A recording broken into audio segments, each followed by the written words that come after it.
Well, controversy and speculation have always swirled around the assassination of President John F. Kennedy. And 5 decades later, one question still perplexes the experts. Who was triggerman Lee Harvey Oswald? Well, the documentary Lee Harvey Oswald, 48 Hours to Live, delves into the life of the lone gunman to find answers to that very question.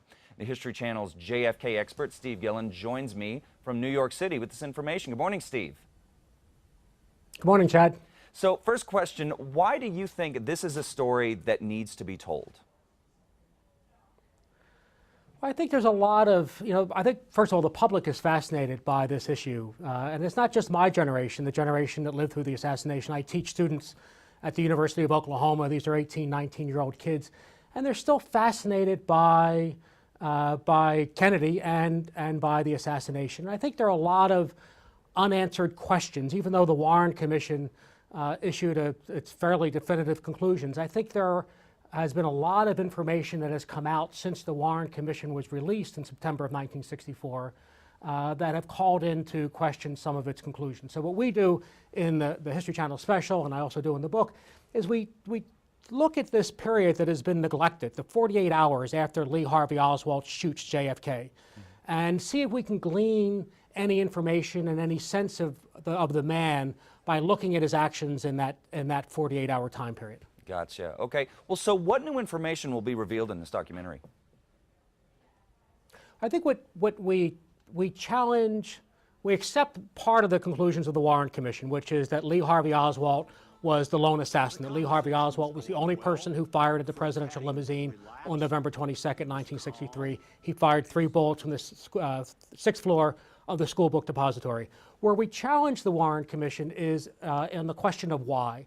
And we believe that Lee Harvey Oswald was essentially a political assassin.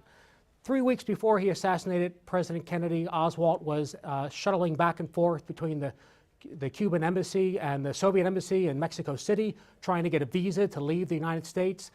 It's very likely that during that time he threatened to assassinate President Kennedy.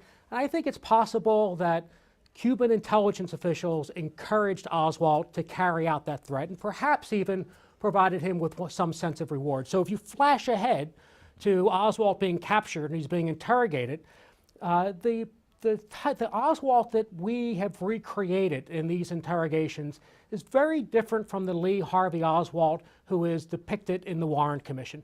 And J.W. Fritz, who was the lead detective, homicide detective, had headed up every homicide detective in Dallas investigation going back to the days of Bonnie and Clyde, was convinced that Oswald was guilty, but he was also convinced that there was more to Lee Harvey Oswald than we believed. He was too good at deflecting questions, too good at answering the questions that were not incriminating, too good at deflecting them. He was too cool. This is a far more complicated guy.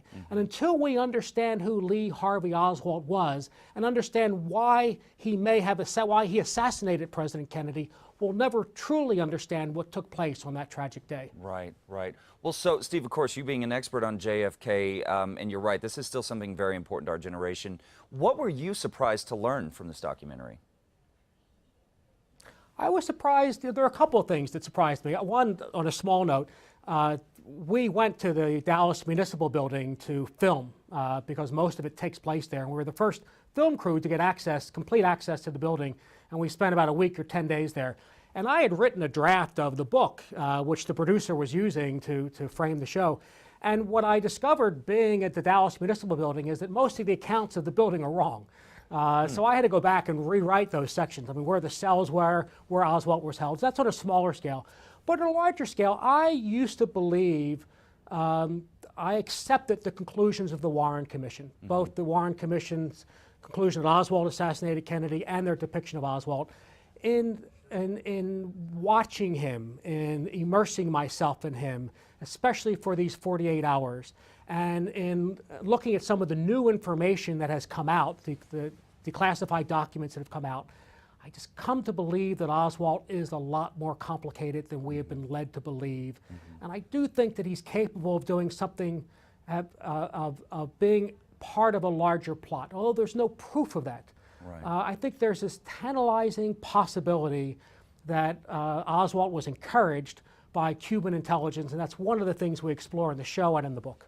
Right. Well, of course, as you mentioned, the Warren reports and the Warren Commission, there were definitely a lot of holes in it. I've been reading about it myself, and it just lays groundwork for a lot of questions to be answered. I'm really excited that this documentary is doing that. And of course, folks, Lee Harvey Oswald, 48 Hours to Live, premieres Friday on the History Channel. Steve, thank you so much for your time and your information. Thanks, Chad. I appreciate it.